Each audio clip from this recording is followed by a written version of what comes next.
Bienvenue dans Deep Media, le podcast qui décrypte les médias à l'heure du numérique.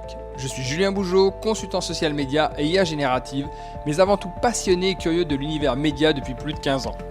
Dans un écosystème en perpétuelle transformation, comment les médias s'adaptent-ils? Comment se réinventer face aux nouvelles technologies et aux géants du numérique? Quel avenir pour l'information et ceux qui la produisent?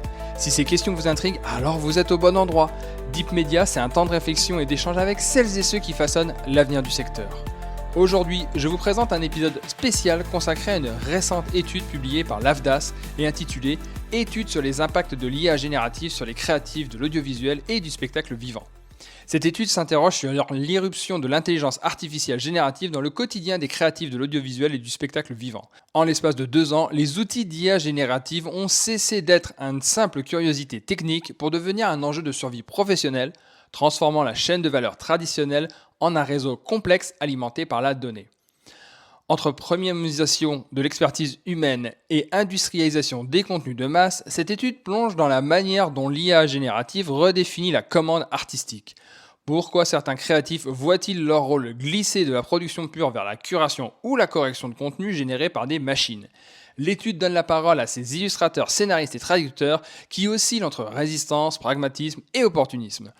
Au-delà du gain de productivité souvent illusoire, cette étude interroge le coût réel de cette technologie. Fatigue cognitive, risque d'appauvrissement de la langue et enjeux éthiques liés au pillage des œuvres. Comment rester un créateur de sens dans un monde saturé par l'abondance algorithmique? C'est une plongée au cœur d'une révolution qui oblige à repenser ce qui fait l'âme d'une création. Afin de vous proposer une version synthétique de l'étude, je vous propose un résumé généré grâce à la fonctionnalité résumé audio de Google Notebook LM. À présent, je vous laisse découvrir cet épisode et je passe la parole à mes deux co-animateurs. Bonne écoute! Bonjour tout le monde, aujourd'hui on fait une petite plongée au cœur de l'étude de l'AFDAS d'avril 2026 sur l'intelligence artificielle générative dans les métiers créatifs.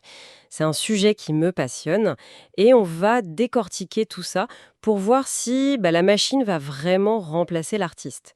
Je suis ravie d'en parler avec toi aujourd'hui. Salut, ravi d'être là aussi. Et ouais, c'est une étude hyper importante parce qu'elle nous permet enfin de dépasser les théories et de voir ce qui se passe vraiment sur le marché. Exactement. Et d'ailleurs, le marché réagit déjà, hein. On l'a vu avec McDonald's aux Pays-Bas. Ils ont sorti une pub récemment et ils ont dû la retirer en urgence. Et le problème, c'était pas le message, c'était vraiment l'image. Ah oui, le fameux bad buzz. Le public a massivement rejeté le visuel. Ils appelaient ça de l'AI slop, donc de la bouillie artificielle, quoi. C'est fou, non? Ce rejet viscéral. Moi, j'ai l'impression que c'est le nouveau fast-food des médias. Ça force carrément les créatifs à, je sais pas, ouvrir des restaurants gastronomiques pour survivre, si on file la métaphore. C'est une excellente métaphore, en fait. L'étude montre bien cette polarisation ultra-violente des contenus. D'un côté, t'as la culture du good enough, un contenu juste assez bon, produit à la chaîne, pas cher. Et de l'autre, on a le fameux restaurant gastronomique. Voilà, la quête du contenu ultra premium pour se démarquer. Tu prends l'exemple d'Apple TV, c'est très parlant. Pour créer leur logo d'animation de production originale, ils ont pris le contre-pied total de la tech. C'est-à-dire, ils ont fait quoi? Ils ont filmé de véritables maquettes physiques en studio. Donc le tangible aujourd'hui, c'est devenu un marqueur de luxe, en réaction à l'IA. Mais pourquoi l'IA reste bloquée sur ce niveau du good enough? Parce que la puissance de calcul augmente tout le temps. On pourrait se dire qu'un jour, la machine va faire du premium toute seule. C'est là qu'il faut regarder comment ça fonctionne sous le capot.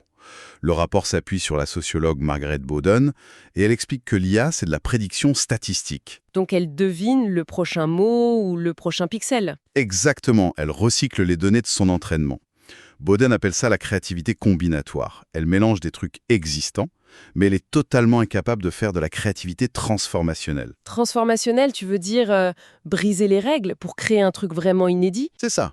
Une vraie intention artistique nouvelle, ça demande une rupture de logique. La machine ne sait pas simuler ça. Et du coup, ça change complètement le métier de créatif. On passe de fabricant pur à curateur. Un curateur ou un directeur artistique, en fait. J'adore l'exemple qui est cité dans l'étude avec le youtubeur Justin Buisson. Ah ouais, le bricolage hybride, c'est fascinant. C'est clair. Il orchestre littéralement une dizaine d'outils d'IA différents pour faire ses vidéos. Son talent, c'est plus de tout dessiner ou animer à la main, mais de forcer la machine, avec son esprit critique, à atteindre sa vision à lui. C'est exactement ça le métier de demain. Et ça crée des situations très ironiques. L'étude parle aussi de ce photographe qui a dû coder un script Python. Ah oui, non mais c'est génial ça. Ouais, il a utilisé l'IA pour automatiser ses publications LinkedIn à 7 h du matin, juste pour que ses véritables photos à lui restent visibles face à l'inondation de contenu artificiel sur la plateforme. Il utilise la machine pour se protéger de la machine, quoi. C'est malin, mais ça cache un peu une réalité difficile, non? Si tu as un humain qui orchestre le travail que faisaient 5 techniciens avant, ça va faire très mal sur le terrain. Ah, le bain de sang économique est réel, oui, surtout avec la désintermédiation. Les projections de l'AFDAS font froid dans le dos. On estime une perte de revenus de 56% pour les traducteurs audiovisuels d'ici 2028. 56%? Mais c'est énorme. C'est gigantesque. L'automatisation, elle aspire toutes les petites commandes utilitaires. Les visuels d'arrière-plan, la musique d'ambiance, les retouches. Mais attends, c'est un problème systémique, ça. Parce que, historiquement, ces petites commandes utilitaires sans grande valeur créative, c'est là-dessus que les jeunes professionnels se faisaient la main. Ouais, exactement. Si l'IA absorbe ce premier échelon, on fait comment pour former les curateurs et les directeurs artistiques de demain? Le rapport pointe ça comme une des failles majeures pour le futur. La chaîne de transmission est cassée. L'industrie doit réinventer de toute urgence l'intégration de ses juniors, sinon dans 10 ans, on n'aura plus personne capable d'exercer ce fameux discernement critique. Donc la survie, ça ne passera pas par le rejet de l'outil, mais vraiment par la maîtrise de cette intention artistique. Ce qui me ramène, du coup, à notre histoire de pub McDonald's au début. Je vois où tu veux en venir. Puisque le public rejette déjà violemment la bougie générative, est-ce qu'on ne va pas bientôt voir apparaître une nouvelle norme? Un peu comme dans les supermarchés, est-ce qu'on aura des labels 100% garantis faits par un humain sur les films et les articles de presse? Un label bio pour les médias, en fait. C'est une piste très sérieuse à explorer. Ça laisse en tout cas une sacrée réflexion pour la suite.